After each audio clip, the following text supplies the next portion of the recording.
女孩只是开车经过，却看到一场诡异的交通事故。摩托车倒在路边，地上散落着像是白粉的东西。10几米外，一把银枪，一把黑枪。女孩眼神里全是疑惑和恐惧。2个浑身是血的人，一个戴着断裂的手铐在前面爬，后面那个拽着裤腿，扭头看向女孩。这到底是怎么回事？金发男伸手发出求救的信号，女孩没有停车，但也放慢了速度。黑色密码箱上绑着半截手铐，再联想到金发男痛苦的表情，女孩似乎猜到了2人的关系。她在脑海里琢磨了半天，终于下定决心按下熄火键。密码箱就在车后几米远，女孩不敢下车，而是掏出折叠手机拨打了报警电话。这时脑海里有个声音冒了出来 Perfect crime. Call police. Drive away. Perfect crime. Call police.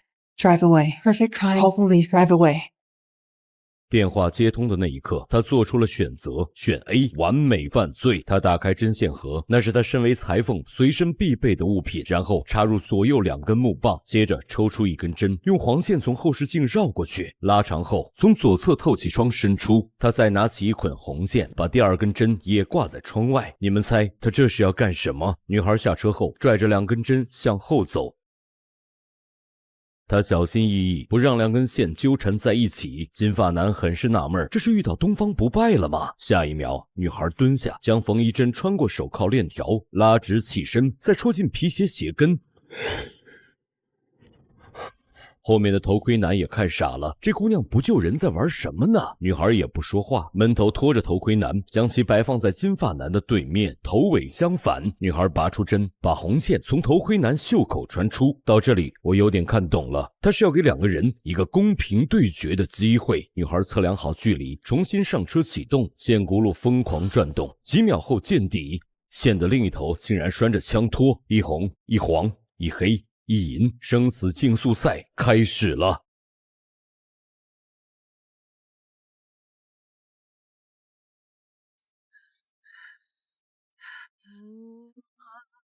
听到枪声的女孩立刻挂倒档，小车稳稳停在密码箱边上，开门，伸手拿起密码箱，可谓一气呵成。直到此时，女孩终于露出了笑容。不管密码箱里是什么，肯定是值钱的玩意儿。突然间，她脸色大变，想到了一个致命的疏忽。她还没回收缝衣针，那上面有她的名字，如果被警方发现，就死定了。可惜她只找到了黄线的那根针，红线的那根针不见了。女孩掉头回去寻找，她用脚扒了头盔男的尸体，发现缝衣针扎在手掌肉里，悬着的心可算是能放下了。哪知针头入骨3分，她拔了半天也没拔出来。如果这时被别人撞见，后果不堪设想。女孩果断打开针线盒，拿起剪刀硬剪下去。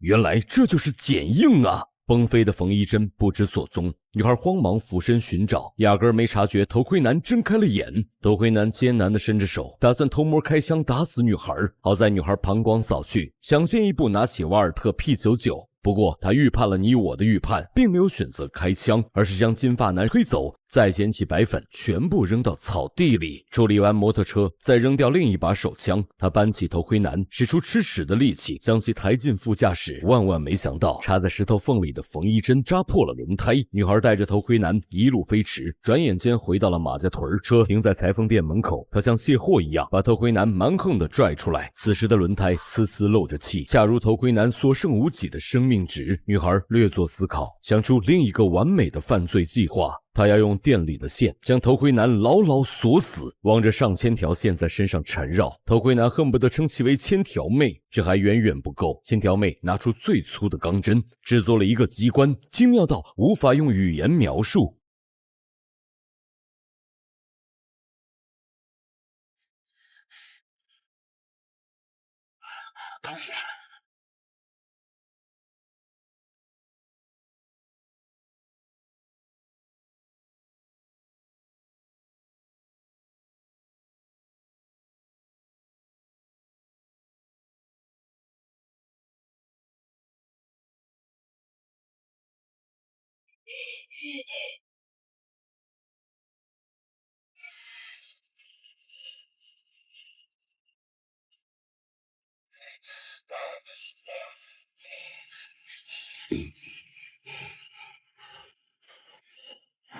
Please let me go. Oh. 在重力的作用下，缝纫机开始工作，彼此连接的线缆一点点拉近，轻松拖动了头盔男。任凭头盔男如何嘶吼，线条妹丝毫不敢松手，直到将其拉到2楼。这个时候，1楼响起了急促的敲门声。线条妹抓起碎布头，塞住头盔男的嘴。她下楼一看，一个50-60岁的老新娘正在哐哐砸窗。原来梅姨赶着去结婚，婚纱扣子崩掉了，急需千条妹处理。今天是梅姨人生的第3次婚礼，也是千条妹人生第1次犯罪。她返回2楼，逼问密码箱的事，结果头盔男说出的话令她心惊肉跳。He's coming for me. And he's coming for you. The boy's father. The boy you made me kill. When he finds your needle. 本想顺手捡点意外之财，却把自己卷入毒贩的纷争。据头盔男交代，他叫强哥，死了的那个叫阿伟。他俩原定一手交钱，一手交货。岂料阿伟拿到钱后不愿交货，强哥追上去扭打时发生了车祸。阿伟是本地黑帮大佬丧彪的儿子，如果得知是千条妹设计杀了阿伟，丧彪绝不会轻饶他。话音刚落，敲门声再次响起，两个人都紧张的汗毛倒竖。莫非丧彪这么快就杀到了？千条妹强忍着恐惧下楼瞥见了邻居王大爷。王大爷是店里的常客，人挺好，就是话有点多。千条妹忙着应付王大爷，强哥在楼上动起了歪脑筋。他扭动着身体将密码箱扯了下来，然后一点点向楼梯口挪去。Yellow ochre might also be nice.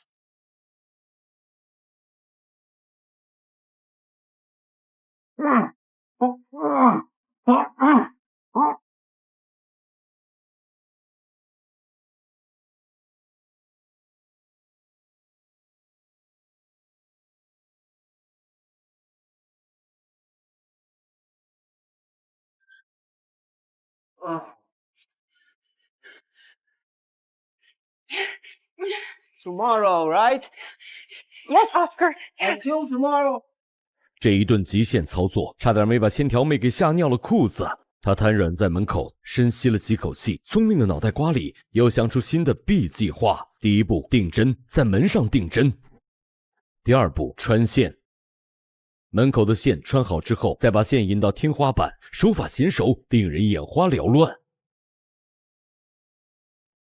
第三步，卸板。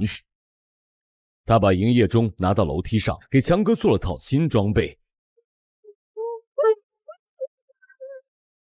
强哥当时心里慌极了，他和你我一样看不懂这样的操作，只知道这个娘们儿是个机关大师，等会儿准没好事儿。最后一步，拴枪。千条妹把线头系在扳机上，再用吊钩慢慢拽起来，形成了一个联动装置。她抱着密码箱躲在柜台的暗处，几分钟后大奔疾驰而来，看样子是丧彪来了。推门的刹那，上千条线缆组成的机关启动了。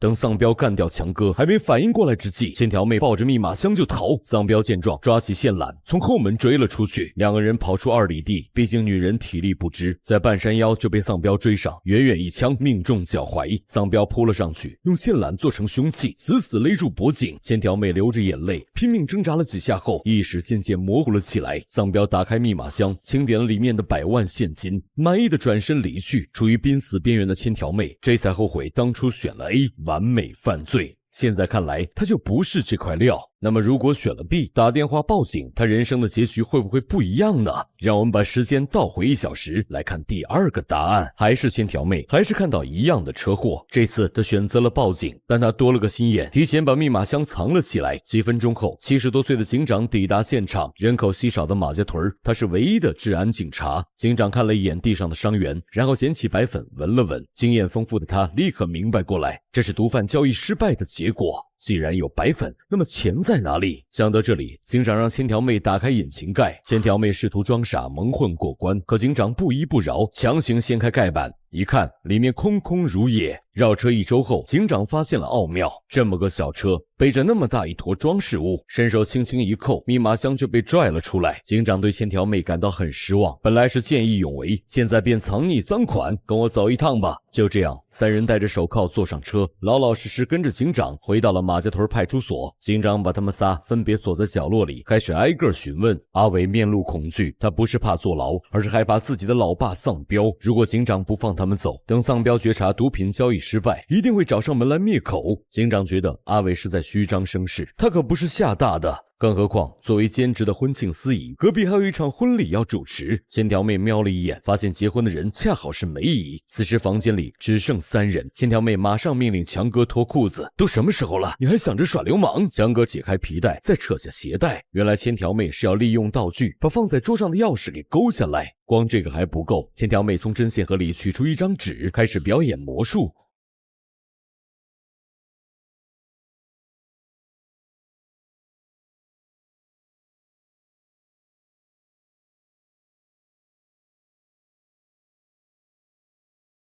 一眨眼功夫，他就用缝衣针做出了一个简易的发射器。在动手行动之前，千条妹提出了交易条件：如果能逃出去，钱要55分账。强哥扔了10几次，可算把皮带甩在桌上。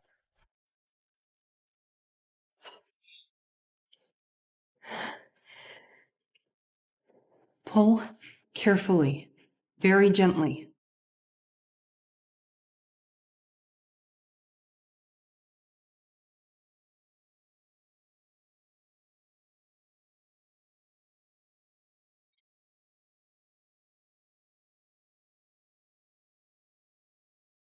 另一边的婚礼，梅姨破防了，婚纱被千条妹弄丢了一个纽扣，梅姨打算对付一下，结果曲别针崩裂，划得背后鲜血淋漓。见此情形，警长灵机一动：“大妹子，算你走运，我这里刚好有个裁缝。”说罢，警长返回办公室。听到动静的千条妹只能赶紧收手，逃亡计划宣告失败。 Heaven is a client for you. Get your box. Ta-da! Oh, fuck me.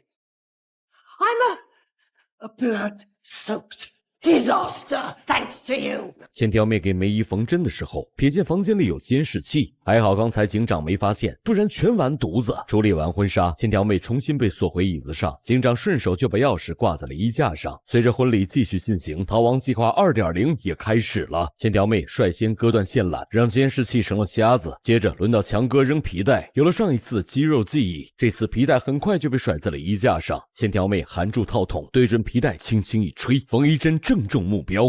Very carefully. Pull slowly.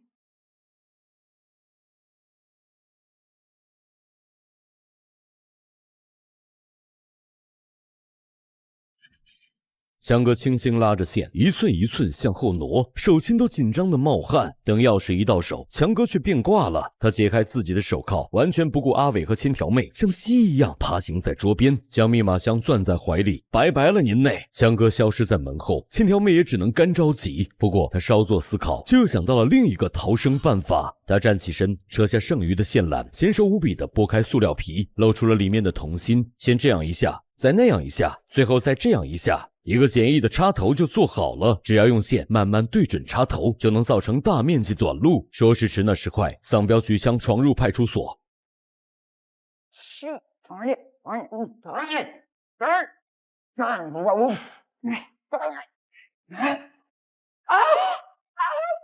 丧彪进门看到他俩，我以为千条妹是阿伟的女友，顿时火冒三丈。在丧彪看来，一个女裁缝绝对配不上黑帮世子。趁着丧彪发飙之际，警长爬到身后，看到地上的线缆，赶紧给了个眼神暗示。千条妹秒懂，这是要采取杨永信的必杀技，电死丧彪。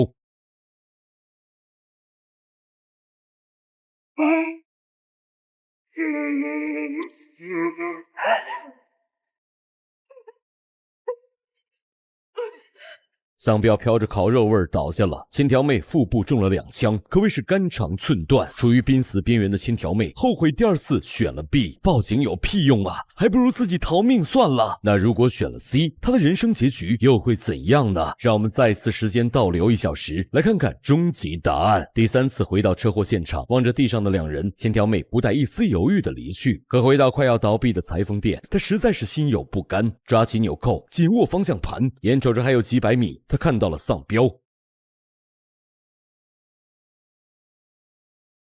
我去，还是命要紧！千条妹一个神龙摆尾，恨不得把油门踩进发动机里。丧彪见状，扶起阿伟上车就追。千条妹给警长拨去电话，警长这会儿正忙着主持婚礼，哪里听得到铃声？没办法，他只好换了一条线路，来到马家屯的老地方餐厅。丧彪紧随其后，进来后直接坐在千条妹身边，除了威胁她不许说任何贩毒杀人的事，丧彪还要求千条妹替受伤的阿伟缝合伤口，反正都是用针的，在哪儿缝都一样。千条妹假装配合，扛起阿伟向餐厅厕所走去。到了厕所，她立刻扔下阿伟，却被窗口的铁栅栏无情的阻挡。说巧不巧，王大爷路过此地，看到千条妹的车，便抱着一床被子来餐厅找人。王大爷认识千条妹的针线盒，就问丧彪人在哪里。丧彪本以为随便糊弄2句就能把王大爷给骗走，哪知王大爷脑子灵得很，看着血迹顺着延伸到厕所，眼神都变了。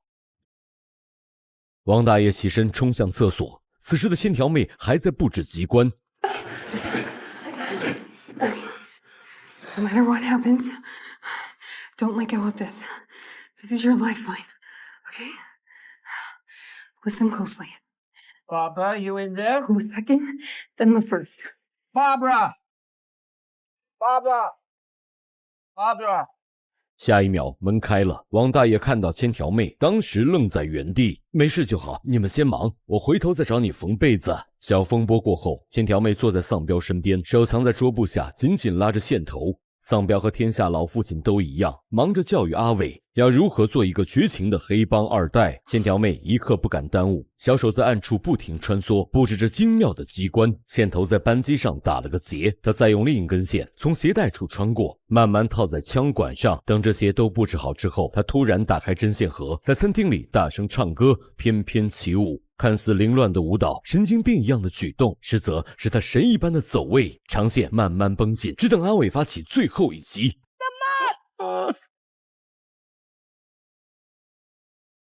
Oh, I thread the needle and fix the shuttle and put in the cloth and pull on the lever and bobbin and pedal and wheel the wheel all day.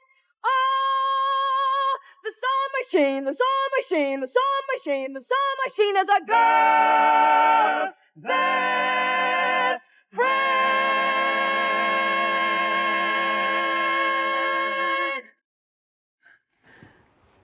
You done? 他把线筒抛给阿伟，阿伟心领神会。偏偏这个时候，婚礼结束的梅姨杀气腾腾的赶来凑热闹了。梅姨要找千条妹算账，花了钱做了婚纱，结果纽扣崩裂，搞得她不仅没了好心情，还流了一滩血。丧彪并没有阻止千条妹的离去，只是轻飘飘的告诉阿伟，等会儿他要多杀一个人了。The first kill is always the hardest. Oh, I thread the needle and fix the shuttle and put in the cloth and pull on the lever and bobbin and pedal and wheel the wheel all shit. Oh, the sewing machine, the sewing machine, the sewing machine, the sewing machine is a girl best friend. This is the end. 双发连射4枪，阿伟杀掉了亲生父亲，也杀死了心中懦弱的心魔。问题是千条妹并不满足，她还惦记着密码箱里的几百万现金呢。阿伟同样不肯放弃这笔巨款，忍着剧痛爬到餐厅外，拉开大奔的车门。此时回到裁缝店的千条妹打开密码箱，抚摸着一叠叠的100元钞票，心里那叫一个美。可惜摸到最后，她摸到了一包 C4 炸弹。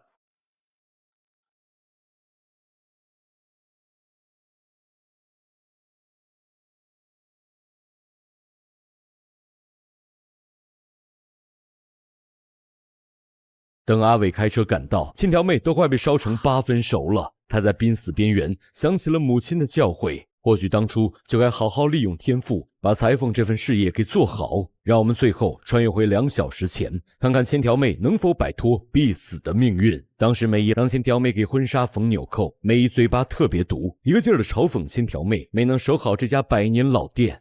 千条妹手一抖，纽扣滴溜溜滚落，差一点就掉缝里。前3次的生命中，她故意把纽扣扔掉，然后说要开车回去拿备用纽扣，为的就是让梅姨在婚礼上出糗。结果遇到了车祸。这一次，她耐心地缝好纽扣，平静地走到楼下，在人生的岔路口选择了新的方向。然后她又看到了丧彪，手里还拿着枪。千条妹害怕极了，倒不是怕死，而是害怕命运的轮回。 Where's Tamina Pass?